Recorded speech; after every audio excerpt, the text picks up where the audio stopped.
to plan your day. The mountains are calling you out to play. Come on, we'll make you feel right at home. Good day, Vail. Good day, Vail.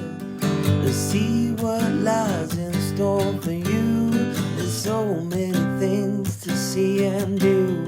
Summer, winter, spring or fall, you're home in the Rockies as it all. So gear up, get ready to plan your day.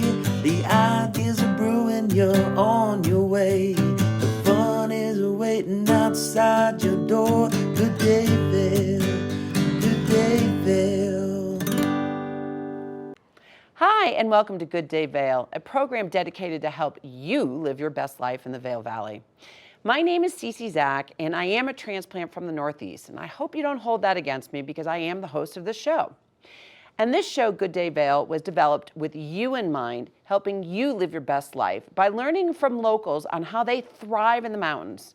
This show is designed to be your eyes and ears about all things in the valley to fulfill your daily life and become part of the community and enrich your life. So what do we have in store for you today? Well, as I was doing my research, this topic is something I didn't know anything about, and it is truly a lifestyle here in the United States and across the world. It grew 700% during the pandemic. It actually lowers your heart rate, and there is data to show this, for 19% of people that do this, and 88% of those that participate feel less stressed. 51% participate in that lifestyle for greater than 5 hours a week, and 40% said that it also helps with depressions, and 45 million Americans do it today. One could argue I'm talking about meditation, one could argue I'm talking about yoga, but in actuality, my grandmother was very involved in this lifestyle and actually clothed me as a young child. So, have you guessed what the topic is yet? Well, it's knitting or yarn art.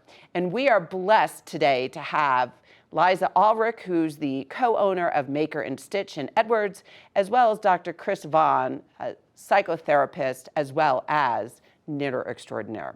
So please stay tuned. We'll be right back for this episode around knitting. Good day, Vail. Good day, Vail. Good day, Vail. Good day, Vail. Welcome to Good Day Vail, and I'm Cece Zach, and I'm joined with two wonderful guests today, as I mentioned earlier, Chris Vaughan, Dr. Chris Vaughan, and Liza Alrick, and it's just such a pleasure to have you both here on the show. Thank you. Before we get into the topic of knitting or yarn art, tell us a little bit about yourselves. How did you end up in the Vail Valley? How long have you been here, and why have you stayed? So, Liza, you've been here the longest, so let's start with you. I moved here, Cece, in 1997. I was escaping New York as much as I was coming to the mountains. I grew up near New York City. I thought New York City was the center of the universe. And after college, learned quickly that I wasn't able to make my life fit there. I'd learned to ski in my 20s while living in New York, and it was the happiest times I had. So I finally made the decision after about 7 years to make the move to a ski town. I knew some people here. That's why I came here. I haven't left because I love the mountains. I love the active lifestyle. I met my husband here, and we've raised our child here, and I don't have any plans to leave anytime soon. So this is home for you. Absolutely home. And we are blessed to have you here, so thank you. Now, Chris, your story is a little different. A little different. I'm a little bit newer here than Liza. I've been skiing the Vail Valley for about a decade, and a very good friend of mine who opened a yarn shop in Washington, D.C. across the street from my office was spending half the year here and half in D.C., and so I came to visit her, and at some point I met you and started going to Maker and Stitch, and then moved in 2019 and have been here since, and now splitting my time between the Vail Valley, Palm Springs, and Washington, D.C. Well, it's lovely to have the two of you here. And Chris, I know that you had started knitting beforehand, and now we see you knitting. It really has become part of your life. You're on air right now, just Never knitting. not Right knitting. So how did you get involved? I was working in a hospital as a newly minted social worker, and I had some difficulty pain in my hands, and I went to the rheumatologist clinic and unfortunately got diagnosed with a generalized arthritis. And when I asked them what I could do about it, they said, take up knitting, do what my little old ladies do. So I had a friend who knit, and she taught me, and that's about 30 years now, off and on. And it does help to keep the fingers moving, and helps in a lot of different ways. Yeah, and I look forward to getting into that in a second. But before that, Liza, how did you get into knitting? Oh boy, I think my aunt taught me when I was about 8 years old. I knit my first piece in 8th grade as something to keep me happy during a time that was a little difficult. Put it down, knit every 10 years, one little thing, and then finally about 7 years ago, I think 6 or 7 years ago, a sister-in-law was having a baby, and I thought, I'm just going to knit something for that baby. And it took off, and one of the reasons it took off was it was much more accessible with YouTube videos to learn and inspiration on social media. At the time, I didn't think we had a yarn shop here, so I really needed to do all of my learning virtually. And moving pictures and inspiration I could find online just helped me make it my lifestyle. I know you said yesterday when we were preparing for this episode that you didn't want to share the choice you had to make when you were younger. Yeah. But it's keen for the viewers to know that I've known Liza for a long period of time because of the choice she made. So please share with the viewers that choice. Well, Cece and I knew each other riding horses when we were younger. And my mother said to me when I was 8 years old, Liza, you can have knitting lessons or you can have riding lessons. And I chose riding lessons, which was great. I'm an active person, and that I think was a really, it was a life pursuit at that time. But I learned knitting on the side, so I did have to make this choice between, two lessons. But thankfully, I did learn some knitting too. Well, and it's my benefit that we've been friends for so long, and now I'm here in the Valley with you. So, okay, shifting back gears to knitting. Chris, you had talked about some of the benefits. You talked about physical benefits when you were diagnosed a while ago. Help us understand, you are a doctor, and help us understand the value proposition that knitting brings to everyone. It's so many. Certainly community, we can touch on that a bit, but also it's relaxing, it lowers heart rate, blood pressure, and depending on the person in the project, it provides cognitive stimulation. So the older you get, the more it mirrors doing things like Sudoku and just keeping your brain active. And then also just the relationships that get built are just so healthy and healing for many people to get together and be in a community with a shared interest, but it goes way beyond that, not just about knitting. People share births, deaths, life events over and over and over again, and through the process of weaving these things together, relationships get woven together, and we certainly know the health benefits of that throughout the life cycle, from young to old. And, when we also were talking to prepare for this, I had mentioned to you I had read The Friday Night Knitting Club a long time ago. One of my, top 10 favorite books, and it really heightened my knowledge of that community, what it does for families, what it does for other families. Liza, tell me a little bit about, your community as it relates to just yourself and how you got involved and what it does for you. Well, as I said, I'm pretty active. And sort of the story of our shop, if we want to talk about that, I went on this hiking and knitting. We'll talk about the shop in the next segment. Yeah. But really about you. Yeah. About me, I met my business partner through knitting. We started a shop. I had no idea that we would be learning so much about people's lives and kind of almost like a hairdresser, like you're a psychologist. So we love so much when people come in and anywhere they are in their journey. They're vulnerable, and we embrace that vulnerability, and we learn not just about their knitting journey, but their life journey. Yes. So someone can come in and say, I'm about to be a grandmother and I need to knit a blanket, and you learn so much about them. I've met so many great people. It's just so fun. Oh, that's awesome. Now, let's talk about our outfits. And we're not going to stand up because we are wired to the microphones, but please, Chris, tell us about your sweater. It is magnificent. It is a work of art. Thank you. I wanted to do a color work sweater that, but I didn't want the darker sort of typical winter colors. I wanted something that in February I would love to look at, and so I chose different colors that were bright, but it has a very traditional Fair Isle motif. It's magnificent. Thank you. Liza, tell us about you. This is called the Bright Sweater. It was one I'd looked at numerous pictures of and really dreamed of making it. And we found this perfect yarn in the shop. And I knit this so quickly because I was so inspired. I just love what goes down the sleeves here. And it's a Japanese designer, so there's definitely some Japanese motifs in here. And I mean, we can get very deep into this, but I love it. And I'm going to stand up for the camera if we can get a shot, because I just want to share with everyone this magnificent sweater car coat that I have that I am borrowing from Liza's store. So just tell us quickly about this. My friend and business partner, Catherine Cooper, knit that.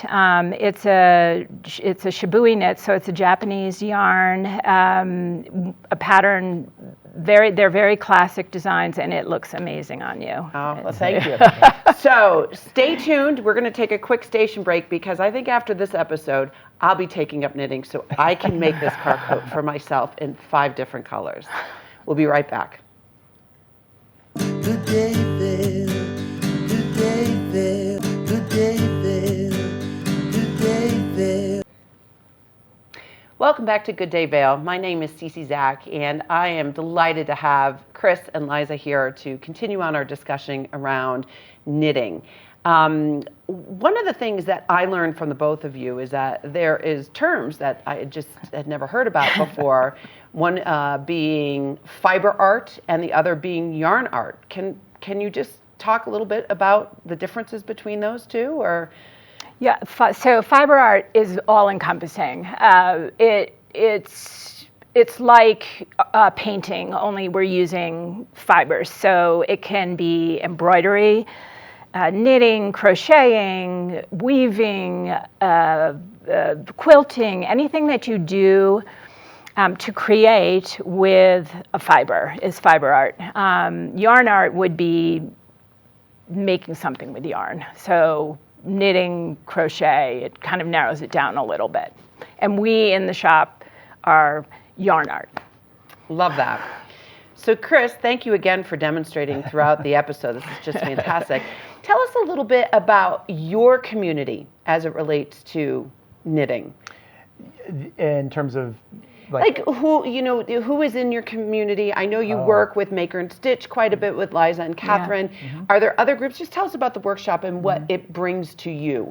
Well, it's like, as I said before, it's community, but I also get to meet people from every walk of life. There's no one type of person who knits. It's remarkable who walks in the door. And I think we have a photo of that as well. Yeah.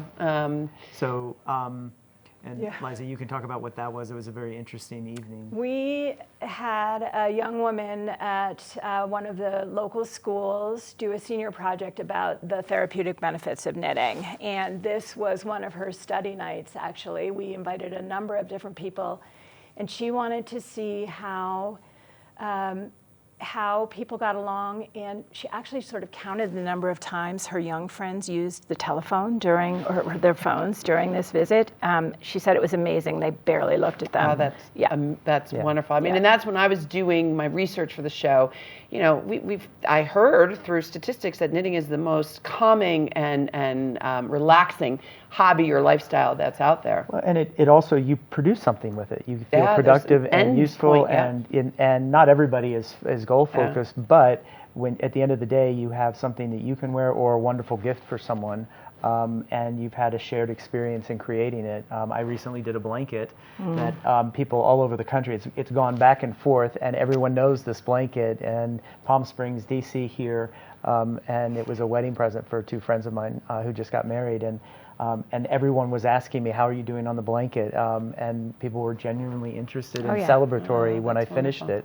And that's the kind of shared experience that it's not just about the project, it's also what does the project mean to you. If you're making it for someone, lots of people making things for their grandchildren, new grandchildren. Gosh, it reminds me, it's Dr. Vaughan's own Flat Stanley, right? Yeah. Taking pictures wherever the blanket goes. Yeah. Well, absolutely. Yeah. So Liza, in the photo, the backdrop in that photo was magnificent, and that was your store. That's our shop. Tell us briefly about Maker and Stitch. Maker and Stitch is a yarn shop, but also a very welcoming space in Edwards, where we sell yarn and accessories and all sorts of things that go along with knitting and crochet. But we purposefully created the space. This is in 2017. We've been open for we just celebrated our 5th anniversary, with this very welcoming couch space in the front with a fireplace that our husbands built for us when we were making the shop. And you kind of walk in and go, oh, it's like walking into somebody's living room. And we really try to make people feel that this is their space, and we want to meet you, and we want to sit and knit with you.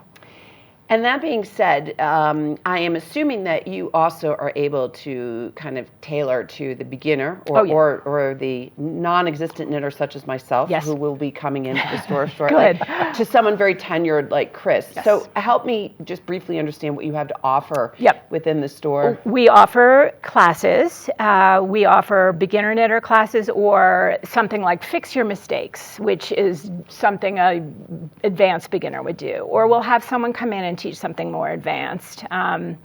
You know, there's colorwork knitting, stranded knitting, there's cabling, there are lots of different techniques, and we will have classes to teach those to more advanced knitters.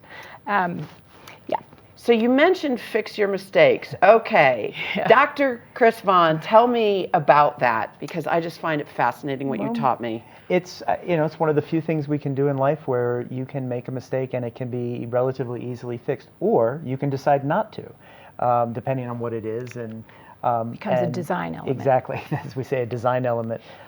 So it really allows, there's a gentleness, and it teaches self-compassion, I think, for ourselves to make that mistake and say, okay, I can live with that, or I really actually do want to go back and fix that. Liza, you had told me about a story of someone that came into the store. You just have to tell our viewers briefly about what a mistake could look like, and then how it gets fixed. So this wonderful woman, who actually was one of our very first customers, who had just started knitting, coincidentally, came in a couple of years later when she was making, I think, her first or second sweater.